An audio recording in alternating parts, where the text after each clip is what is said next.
Hello everyone, welcome back to Study Materials. মই আজি আপোনালোকৰ কাৰণে এটা মোষ্ট ইম্পৰ্টেণ্ট টপিক লৈ আনিছোঁ আৰু টপিকটো হৈছে স্পৰ্টছ। মই আজি স্পৰ্টছৰ অলিম্পিক পাৰ্টটো ডিছকাছ কৰিম। ভিডিঅ'টো আপোনালোকে শেষলৈকে চাব আৰু নতুনকৈ অহাসকলে চেনেলটো ছাবস্ক্ৰাইব কৰি থ'ব। তেন্তে বলক ভিডিঅ'টো আৰম্ভ কৰোঁ।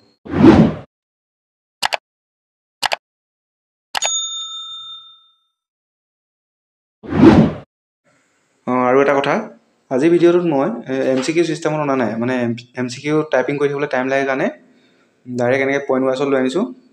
আপোনালোকে ভিডিঅ'টো ভালদৰে চাব আৰু মই কৈ যোৱাবোৰ নোট ডাউন কৰি যাবলৈ চেষ্টা কৰিব। ফাৰ্ষ্ট পইণ্টটো চাওক, প্ৰাচীন অলিম্পিক গেমছৰ আয়োজন কৰা হৈছিল খ্ৰীষ্টপূৰ্ব 776 চনত গ্ৰীক চহৰ অলিম্পিয়াত। এতিয়া ফাৰ্ষ্ট পইণ্টটোৱে ইম্পৰ্টেণ্ট হৈ পৰে। প্ৰথম কেতিয়া প্ৰাচীন অলিম্পিক আয়োজন কৰা হৈছিল বুলি কুৱেশ্যন আহিব পাৰে। সেইটো হ'ব 776 চনত, 776 খ্ৰীষ্টপূৰ্বত। কিন্তু প্ৰাচীন অলিম্পিক খেল এবাৰেই হ'ল।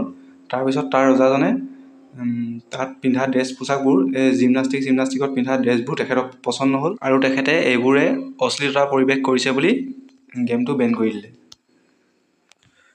তাৰপিছত পুনৰ আধুনিক অলিম্পিক খেলৰ আৰম্ভণি হ'ল 1896 খ্ৰীষ্টাব্দত গ্ৰীচৰ চহৰ এথেন্সত, আৰু এথেন্স হৈছে গ্ৰীচৰ ৰাজধানী। ইয়াৰ এইটো পইণ্ট ইম্পৰ্টেণ্ট, কেতিয়া মডাৰ্ণ অলিম্পিক ষ্টাৰ্ট হ'ল বুলি কুৱেশ্যন আহে, সেয়া হ'ব 1896 খ্ৰীষ্টাব্দত। কিন্তু 1896 খ্ৰীষ্টাব্দত আৰম্ভ হ'ল যদিও মহিলাসকলে তেতিয়া পাৰ্টিচিপেট কৰা নাছিলে। মহিলাসকলে তাৰ 4 বছৰ পিছত, অৰ্থাৎ 1900 চনত যেতিয়া পেৰিছত হৈছিলে অলিম্পিক, তাত মহিলাসকলে প্ৰথমবাৰৰ বাবে অলিম্পিক গেমছত অংশগ্ৰহণ কৰিছিলে। আপোনালোকে এইটো মনত থৈ দিব, মহিলাসকলে কেতিয়া অংশগ্ৰহণ কৰিছিলে বুলি কেতিয়াবা সুধিব পাৰেতো। এয়া হ'ব 1900 চনত। আৰু অলিম্পিক গেমছ প্ৰত্যেক 4 বছৰ মূৰে মূৰে আয়োজন কৰা হয়, এইটোতো আপোনালোকে জানেই। সেই পইণ্টটো ইয়াত লিখি থোৱা আছে, প্ৰত্যেক 4 বছৰ মূৰে মূৰে আয়োজন কৰা হয়।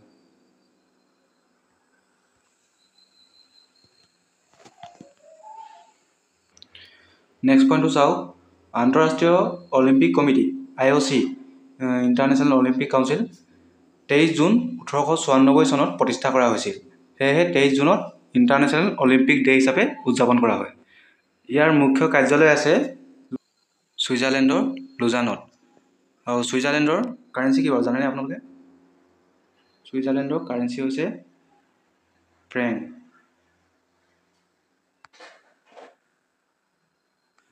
আৰু আমাৰ ছুইজাৰলেণ্ড অফ নৰ্থ ইষ্ট বুলি ক'লে ডিমা হাছাওক জনা যায়।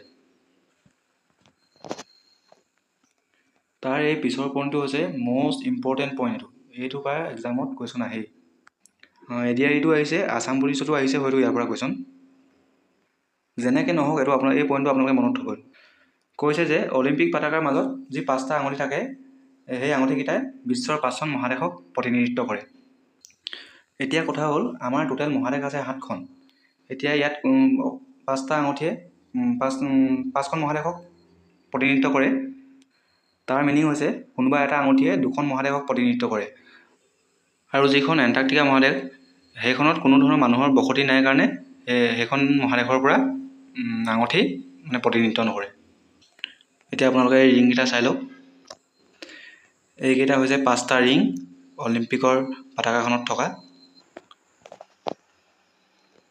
এইকেইটা, এই পইণ্টকেইটা, এইকেইটা 10-20টামান ষ্টাৰ লগাই ল'ব এইকেইটা। এতিয়া মই লাষ্টৰ ফালৰ পৰা ট্ৰিক লৈ পিনি আপোনালোকক কৈ যাম, আপোনালোকে মনত ৰাখি যাবলৈ যত্ন কৰিব। চাওক, এই ব্লেক ৰিংটোৱে আফ্ৰিকা কণ্টিনেণ্টক বুজায়। এতিয়া আফ্ৰিকাৰ মানুহখিনিৰ কালাৰ কেনেকুৱা বাৰু? ব্লেক টাইপৰ। আপোনালোকে সেইটো ট্ৰিক ধৰি পিনি আপোনালোকে এইটো মনত থ'ব পাৰিব। তাৰপিছত ৰেড ৰিংটোৱে নৰ্থ আমেৰিকা আৰু ছাউথ আমেৰিকাক বুজায়। এতিয়া আমেৰিকাৰ মানুহবোৰ কেনেকুৱা থাকে বাৰু? ৰঙা বগা নাথাকে জানো? আপোনালোকে তেনেকৈতো মনত থ'ব পাৰিব। তাৰপিছত য়েল্ল' ৰিংটো হৈছে এছিয়াৰ কাৰণে হৈছে য়েল্ল' ৰিংটো। আপোনালোকে জানেনে য়েল্ল' ৰিভাৰ নামেৰে কোনখন ৰিভাৰক জনা যায়? সেইটো আপোনালোকে জানেনে বাৰু? তাৰ আনচাৰ হ'ব হুৱাংহো ৰিভাৰক য়েল্ল' ৰিভাৰ নামেৰে জনা যায়। আৰু চীনৰ চকুলো বুলি কোনখন ৰিভাৰক কোৱা হয় বাৰু? চীনৰ চকুলো বুলি হুৱাংহো ৰিভাৰখনকে কোৱা হয়। আৰু হুৱাংহো ৰিভাৰখন কোনখন কণ্টিনেণ্টত পৰে এতিয়া আপোনালোকে ধৰিব পাৰিলেনে? এই হুৱাংহো ৰিভাৰখন পৰে এছিয়া কণ্টিনেণ্টত। আৰু এনেকৈ আপোনালোকে য়েল্ল' ৰিংটোৱে এছিয়াক ৰিপ্ৰেজেণ্ট কৰে বুলি মনত থ'ব পাৰিব। তাৰপিছত গ্ৰীণ ৰিংটোৱে কৰে অষ্ট্ৰেলিয়া। আপোনালোকে যদি ক্ৰিকেট চাই তেন্তে গম পাব অষ্ট্ৰেলিয়াৰ এজন প্লেয়াৰ আছে ক্ৰিকেট প্লেয়াৰ, তেখেতৰ নামটো হৈছে কেমেৰন গ্ৰীণ। আপোনালোকে সেনেকৈ ধৰি পিনি এইটো মনত থ'ব পাৰিব গ্ৰীণ ৰিংটোৱে অষ্ট্ৰেলিয়াক ৰিপ্ৰেজেণ্ট কৰে বুলি।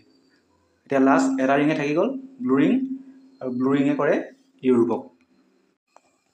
মই যেনেকৈ ক'লোঁ আপোনালোকে 2-3বাৰ মনত ৰাখি বহীত লিখি থাকিব, তাৰপিছত মনত থাকি যাব এইকেইটা। নেক্সট পইণ্টটো চাওক। নীতা আম্বানী আন্তঃৰাষ্ট্ৰীয় অলিম্পিক কমিটিৰ প্ৰথম ভাৰতীয় মহিলা সদস্য। এইটো আপোনালোকে মনত থৈ দিব। মই অলিম্পিকৰ পৰা যিমানখিনি পাৰোঁ একদম কমকৈ বাছি যিকেইটা ইম্পৰ্টেণ্ট হয় সেইকেইটা আপোনালোকৰ কাৰণে আগবঢ়াই আনিছোঁ। আপোনালোকে ইয়াত থকা গোটেইখিনি মানে মনত ৰাখিবলৈ চেষ্টা কৰিব। যি 2-এটা নোৱাৰে সেইকেইটা বহি লিখি যাব আপোনালোকে। নীতা আম্বানী আমাৰ IPLৰ কোনটো টীমৰ অ'নাৰ বাৰু আপোনালোকে জনাবচোন কমেণ্টত। এতিয়া নেক্সট পইণ্টটো চাওক। ইণ্ডিয়ান অলিম্পিক এছ'চিয়েশ্যন প্ৰতিষ্ঠা কৰা হৈছিল 1927 চনত, আৰু ছাৰ JRD টাটা আছিল ইয়াৰ প্ৰথম সভাপতি। যদি বৰ্তমানৰ সভাপতি কোন বুলি কেতিয়াবা সোধে, সেয়া হৈছে PT ঊষা। আৰু ইণ্ডিয়ান অলিম্পিক এছ'চিয়েশ্যনৰ প্ৰথম মহিলা সভাপতি হৈছে PT ঊষা। PT ঊষাৰ নিকনেমটো আপোনালোকে জানে নাই বাৰু? তেখেতৰ নিকনেমটো হৈছে গল্ডেন গাৰ্ল আৰু পায়লি এক্সপ্ৰেছ। নিকনেমখিনিৰ ওপৰত মোৰ চেনেলত এটা ভিডিঅ' বনাই থোৱা আছে, আপোনালোকে এবাৰ চাই ল'ব সেই ভিডিঅ'টো। PT ঊষাৰ অট'বায়'গ্ৰাফীখনো আপোনালোকে মনত থৈ দিব, সেইখন হৈছে গল্ডেন গাৰ্ল। নেক্সট পইণ্টটো চাওক। 34 সংখ্যক অলিম্পিক গেমছ 2028 চনত লছ এঞ্জেলেছ আমেৰিকাত অনুষ্ঠিত হ'ব, আৰু 35 সংখ্যক অলিম্পিক গেমছ 2032 চনত ব্ৰিছবেন অষ্ট্ৰেলিয়াত অনুষ্ঠিত হ'ব। আমেৰিকাই এতিয়ালৈকে সৰ্বাধিকবাৰ অলিম্পিক গেমছ আয়োজন কৰিছে। তাৰপিছত ইয়াৰ পৰা অষ্ট্ৰেলিয়াৰ কেপিটেল হৈছে কেনবেৰা।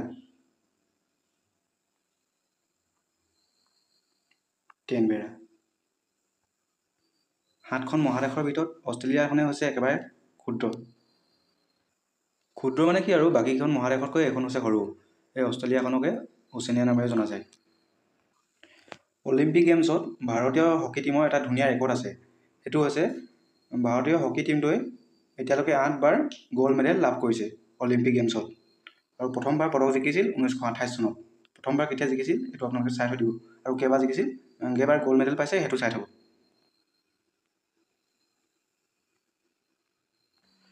নেক্সট পইণ্টটো চাওক।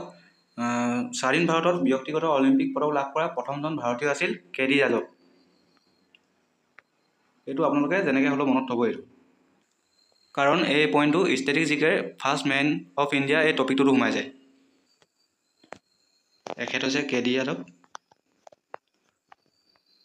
এখেতৰ ধুনীয়া এটা ইনস্পায়াৰিং ষ্টৰি আছে। এখেতে 1948 চনত লণ্ডনত অনুষ্ঠিত হোৱা অলিম্পিক গেমছলৈও তেখেত গৈছিল। তেখেতৰ হাতত তেতিয়া মানে পইচা পাতি বহুত অসুবিধা আছিল। তেখেতে ঘৰৰ মাটি ঘৰ চব বন্ধকত দি পিনি যিমান টকা পাইছিলে তেনেকৈ তেখেতে লণ্ডনত গৈ পিনি অলিম্পিক গেমছত পাৰ্টিচিপেট কৰিছিলে। কিন্তু সেইবাৰ তেখেতে কোনো ধৰণৰ মেডেল পাবলৈ সক্ষম নহ'ল। তাৰপিছত ঘৰলৈ গুচি অহাৰ পিছত তেখেতৰ যি ওচৰ চুবুৰীয়া আছিলে, ওচৰ চুবুৰীয়া তেখেতক নানা ধৰণৰ কথা শুনালে।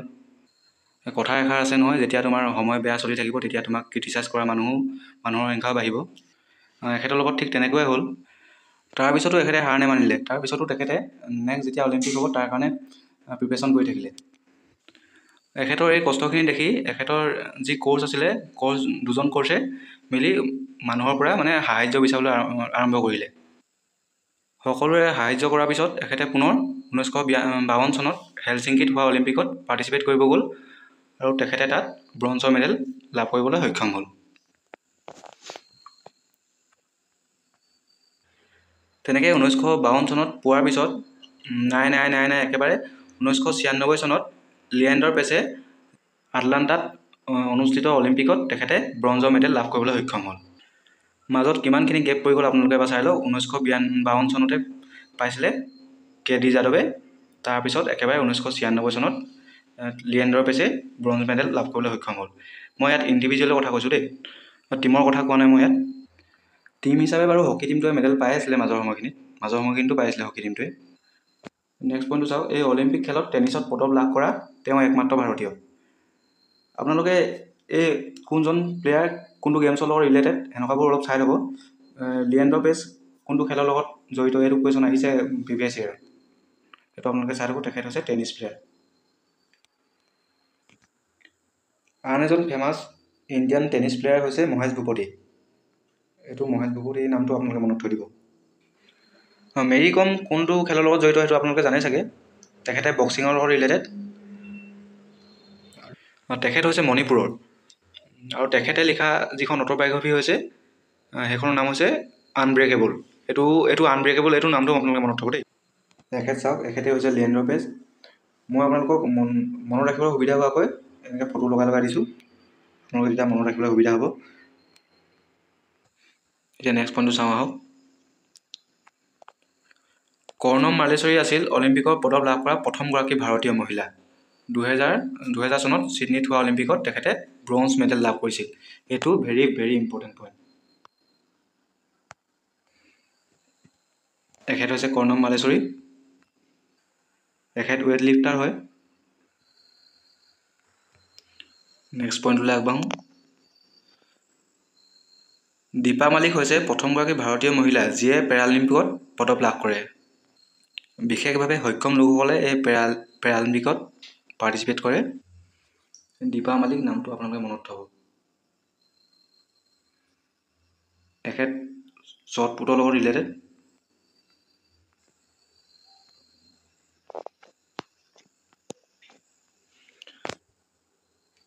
তাৰ পিছৰ পইণ্টটো দিয়া আছে। বেইজিঙৰ অলিম্পিক খেল 2008 চনত অভিনৱ বিন্দ্ৰাই ঐতিহাসিক স্বৰ্ণ পদক লাভ কৰিছিল। গ'ল্ড মেডেল লাভ কৰা প্ৰথমজন ভাৰতীয় হৈছে অভিনৱ বিন্দ্ৰা। 2008 চনত পাইছিলে তেখেতে। আৰু এখেত শ্বুটিঙৰ লগত জড়িত। এখেতৰ যিখন অট'বায়'গ্ৰাফী আছে সেইখনৰ নাম আছিল a shot at history my obsessive journey to Olympic gold. আৰু পইণ্ট আছে নেকি চাওঁ ৰ'ব। আৰু নাই। তেনে বন্ধুসকল, আজি ভিডিঅ'টোত ইমানখিনি আছিলে। মই আপোনালোকক ইয়াত 2024 অলিম্পিকখিনি কৰোৱা নাই। আপোনালোকে সেইখিনি কাৰেণ্ট এফেয়াৰ্ছৰ ভিডিঅ' চালে হৈ যাব। মই এইখিনি আনি ইয়াত বেছি ভিডিঅ'টো দীঘলীয়া কৰা নাই। ঠিক আছে তেন্তে আজিলৈ ইমানে। নতুনকৈ অহাসকলে চেনেলটো ছাবস্ক্ৰাইব কৰি বেল আইকনটো প্ৰেছ কৰি থ'ব বুলি আশা থাকিল। আকৌ নেক্সট ভিডিঅ'ত লগ পাম। ধন্যবাদ।